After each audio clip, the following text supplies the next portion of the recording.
Ciudad Miguel de Pareja está un poco orgulloso de tener esta muestra acá, de Juan Matro Mateo,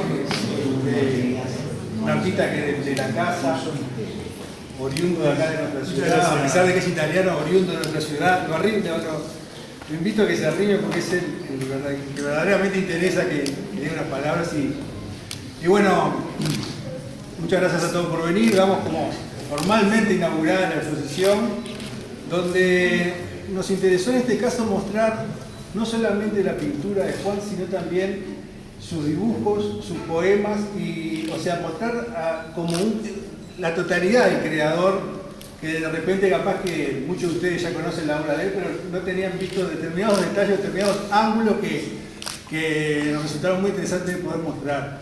Por eso, nada más, de parte del Centro Pareja, muchas gracias a todos. Esto va a continuar, las producciones de muestras de plástica de las distintas áreas del arte. Inmediatamente después de la muestra de Juan van a venir Alberto Jung, igual que la Hiedra, también dos artistas que en su momento informaremos. Pero ahora bueno, invito a Juan a que diga un poco unas palabras sobre su muestra, sobre el concepto general y lo dejo en él. Y bueno, por supuesto, gracias por la muestra y por estar acá con nosotros, ¿no? No, es un placer para mí exponer en las piedras por el vínculo afectivo que tengo con las piedras, ¿verdad? Tuve toda mi formación de niño en la escuela Pueblo Nuevo, de la calle Municipio.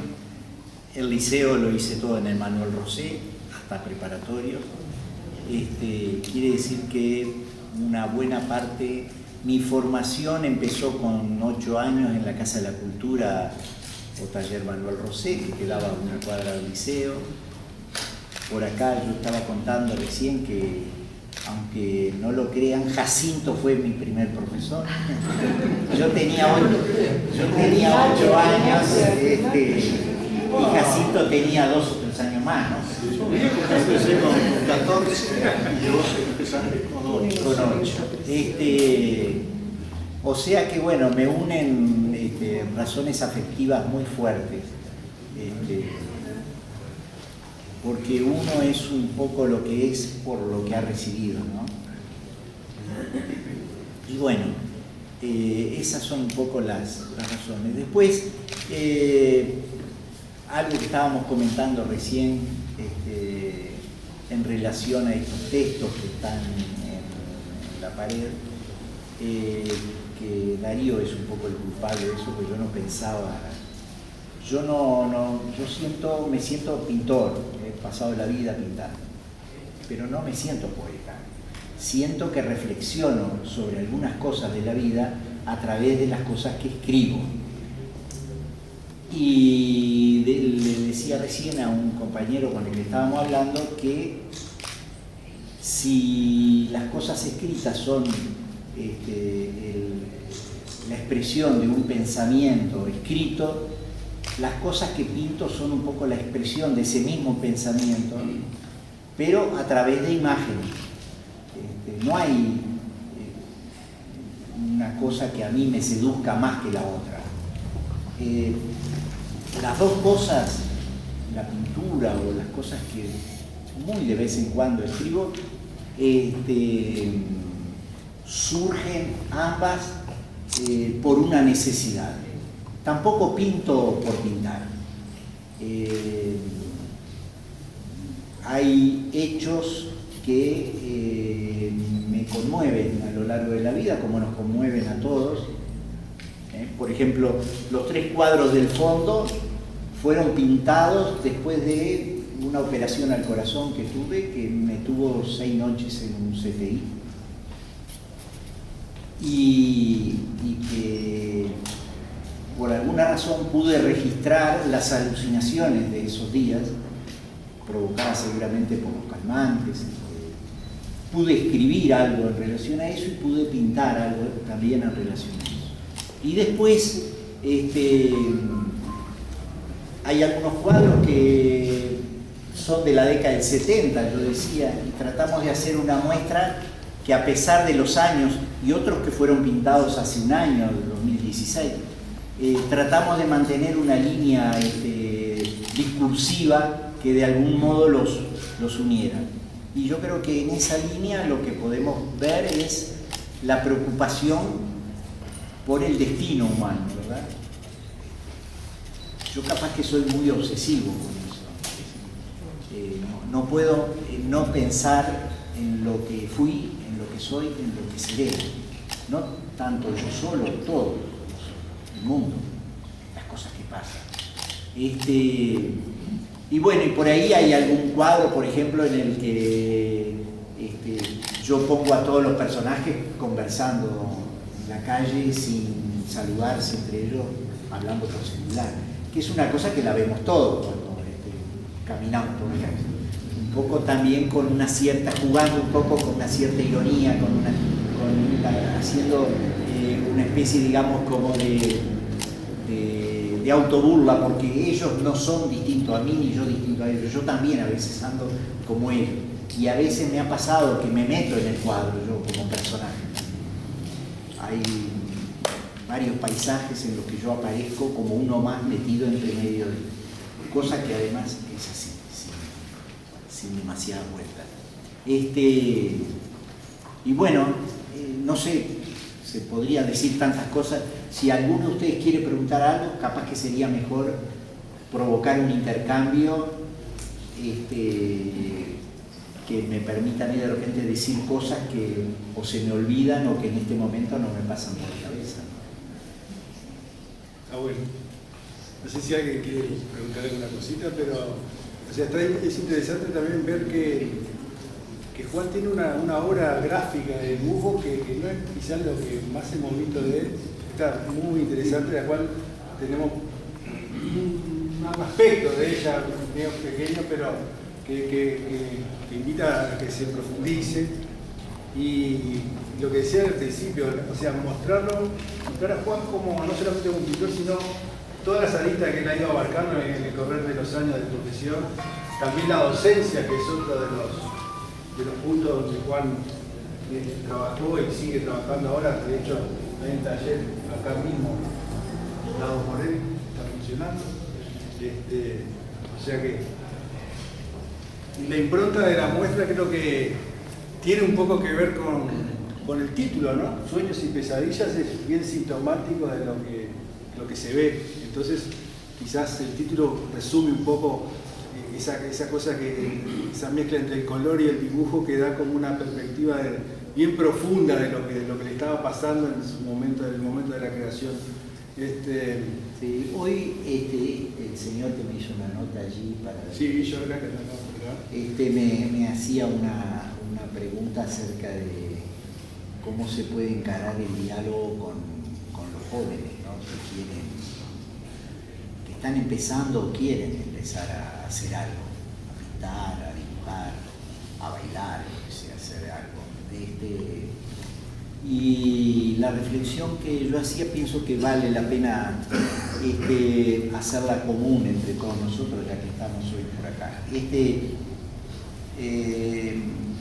Yo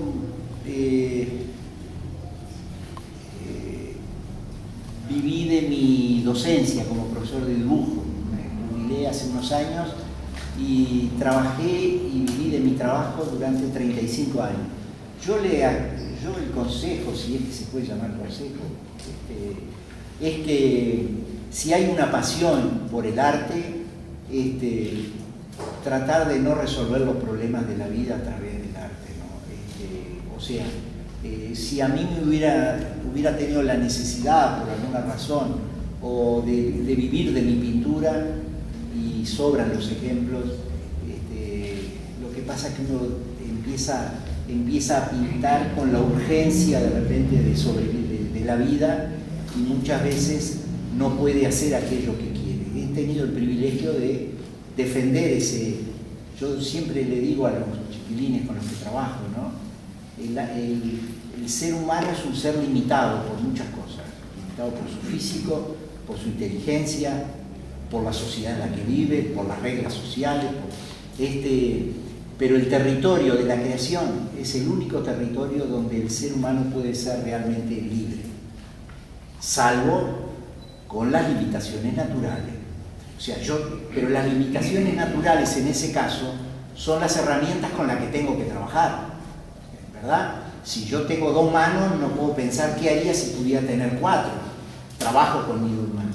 Si tengo un determinado nivel de comprensión de las cosas, trabajo con ese nivel de comprensión. Si lo puedo ampliar, trabajo para ampliarlo, ¿me entiendes? Es decir, es todo pero esa libertad solamente se consigue cuando uno no depende de un mercado. Yo sé que mucha gente se pregunta, y puedo vender, o alguien te pregunta incluso, ¿y qué hacés? ¿Vos vivís de lo que hacés? No, lo que hago es discurrir acerca de problemas que me parecen muy serios en la vida, que tienen que ver con la humanidad, como le decía hoy, y bueno, me saco el gusto de poderlo hacer con toda la libertad dentro de mis limitaciones. Ese es un poco... Y el joven que quiera hacer dinero con el arte, me parece que empieza mal. Pero bueno, esto miren que ni siquiera quiere decir que pienso mal de algunos pintores que han hecho mucho dinero. Hay pintores que han hecho mucha plata. Por decir uno, Picasso, que todo el mundo conoce, hizo mucho dinero y fue un genio, un pintor. Pero es otra sociedad, la nuestra tiene otras reglas, un mercado mucho más limitado. Nosotros pintamos 3 cuadros acá y cubrimos el mercado, porque conseguimos 3 personas para venderle y después no hay más gente. Entonces, ¿para qué mercado vamos a pintar? Y entonces, yo creo que también la obra que cada uno hace tiene que ser un espejo del mundo y de la realidad en la que vivimos. Y pararse un poco en ese andarivel, ¿no? Es decir, yo no puedo comparar con un pintor en el primer mundo, que tiene un mercado que es enorme, que las editoriales están prontas, dispuestas a editar un libro, y que ese libro lo multiplican por millones y lo envían a África, a América del Sur, es decir, a los pocos años que un pintor se destaca, lo conoce más gente que lo que nosotros conocemos a un vecino en el barrio donde crecemos. Así que fíjense, el poder, digamos, del mercado es muy fuerte. Y el poder de inundar, digamos, y de colonizar a través de la cultura a otras sociedades es un poder que las grandes potencias lo aplican. Y bueno, nosotros con eso hacemos lo que podemos.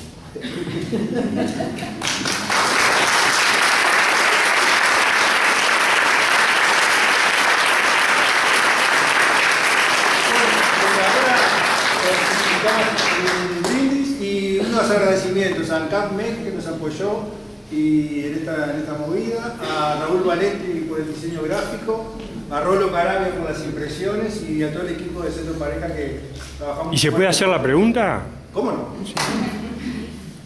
A mí me gustaría saber 2 cosas. Una, cuando un artista termina una obra, ¿cómo se siente? Y la otra, en esta exposición, si tuvieras que remirar tus cuadros y tal, ¿cuál elegirías? Y si sabes, ¿por qué? Bueno, la primera pregunta, ¿cuál fue? No, una... No podía hacer 2 preguntas. Empezar por la segunda. No, la primera era, una vez que terminás tu obra, ¿cómo te sentís? ¿Cómo te sentís y la mirás? Claro, sí.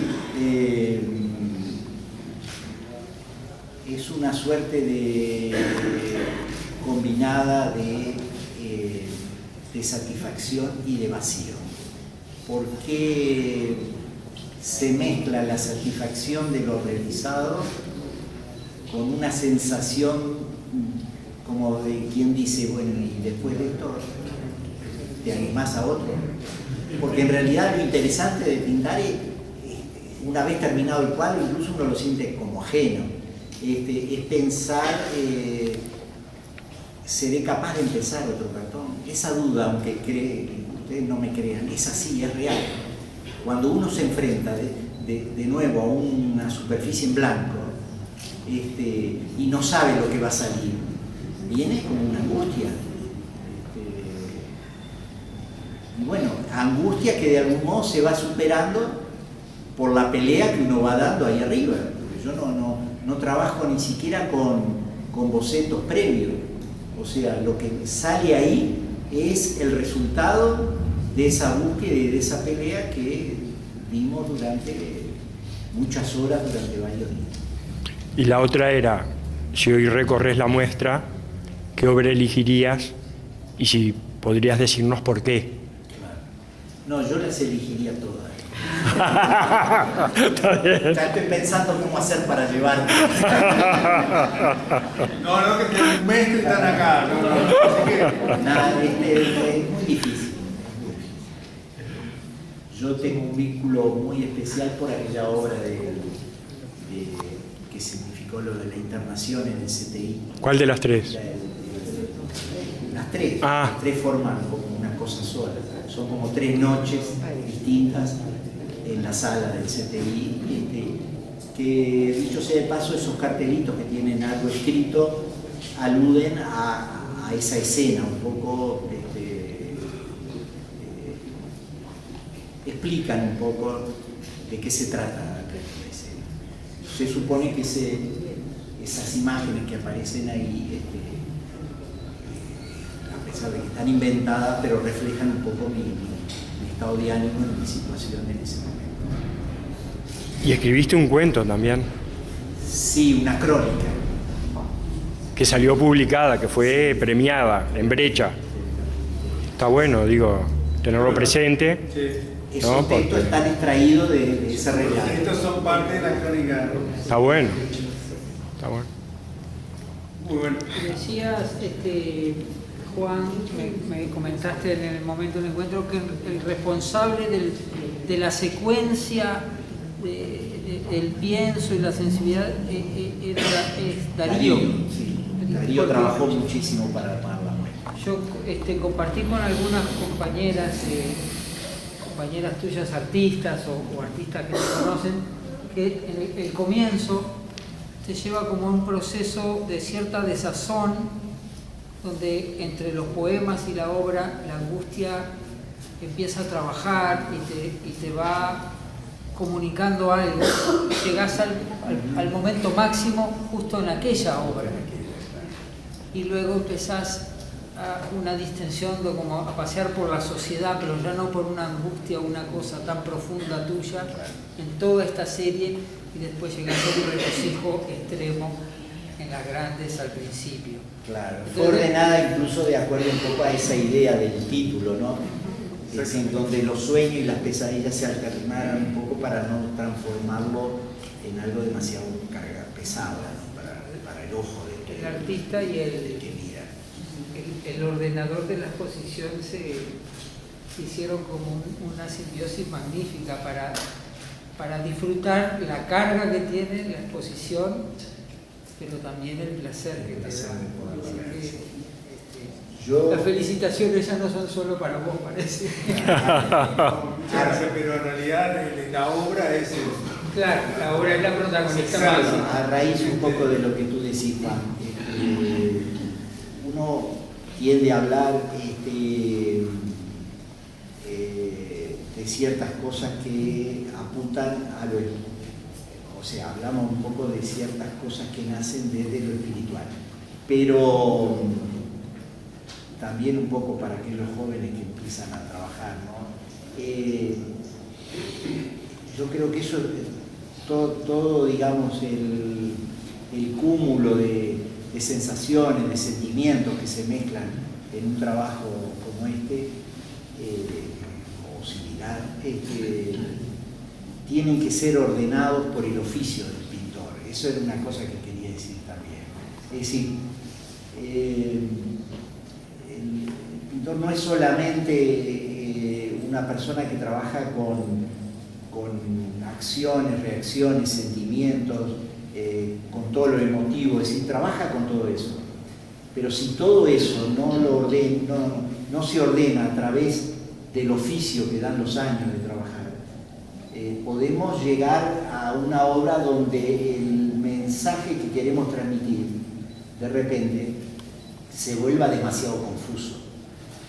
Es decir, ese ordenar las ideas, los sentimientos y las sensaciones es el modo posible de poder comunicarme con el otro, de poder conectarme con el otro, para ver si de algún modo algunas cosas, algunos hallazgos también le sirven al otro como una fuente de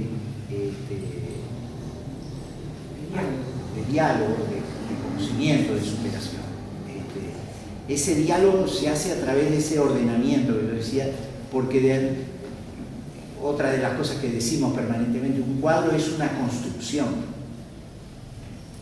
no es el desparramo de colores arriba de una superficie, es sí el desparramo, pero construido de determinada manera. Cuando logramos que esa manera se articule con normas o con principios generales, logramos hacer una obra que en el tiempo se conecta, se va conectando, lo que permite que de repente, más allá de los pequeños cambios, una obra después de 40 años permanezca más o menos inalterable, porque ha sido trabajada sobre bases más o menos similares y sobre una formación firme. Hoy comentaba, porque me enteré anoche recién por un mensaje que me llegó, que el 19 de octubre en el Museo Nacional de Artes Visuales le hacen una muestra a Guillermo Fernández. Guillermo Fernández fue un maestro y profesor mío de pintura, al que siento que le debo muchísimo de lo que hago. O sea, ese oficio se aprende. Más allá de las condiciones naturales o innatas que cada ser humano tiene, eso crece o decrece. Y muchas veces gente con muchas condiciones que no cultiva eso, que no lo promueve para sí mismo, lo termina perdiendo. Pasa con el habla, pasa con los lenguajes, pasa con los... Qué lindo eso además en lo del oficio, porque lo equipara al artista con todos los oficios. Exacto.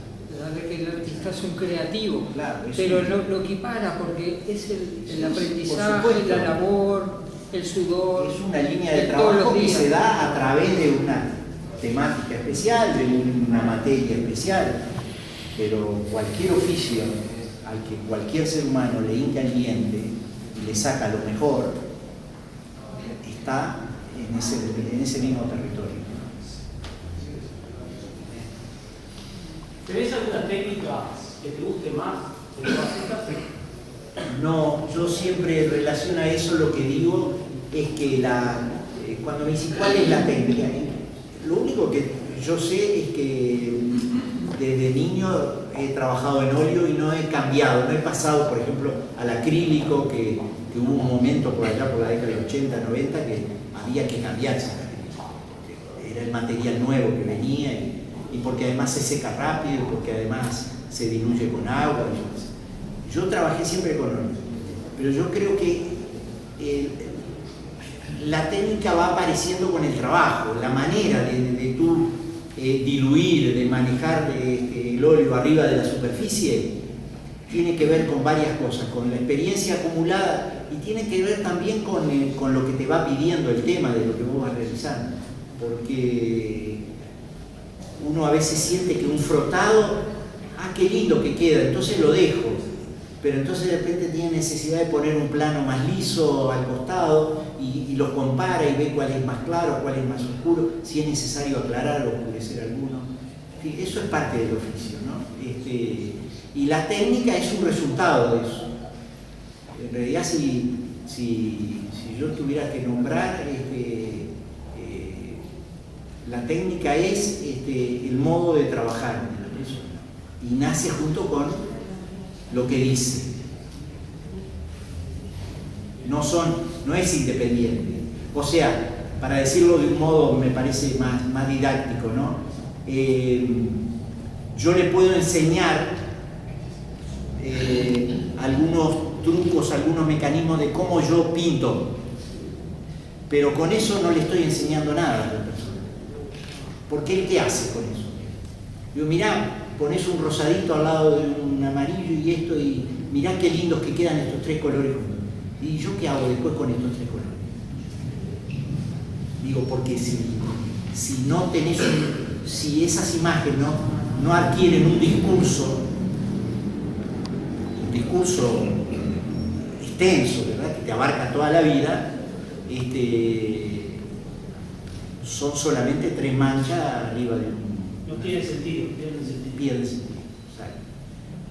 Y cuando empezás a sentir que hay un modo de darle un sentido a ciertas imágenes, ahí empezás a construir el lenguaje pictórico y empezás a encontrar, junto con eso, encontrar la técnica que es el modo posible de pintar eso que estás soñando pintar.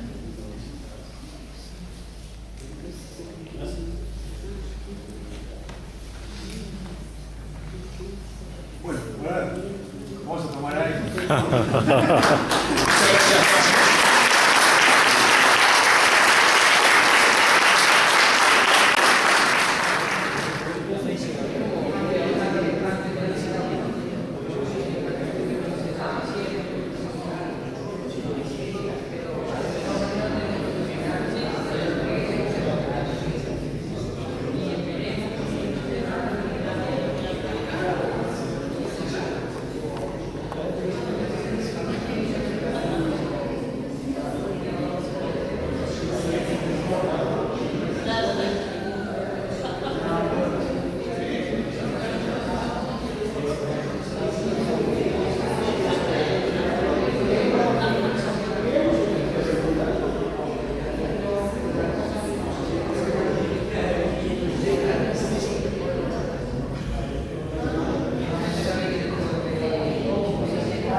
Che, los hijos. Los molesto un pedazo. Los molesto un poquito. No, por favor. Claro, y está un poco grande, está un poquito grande aparte.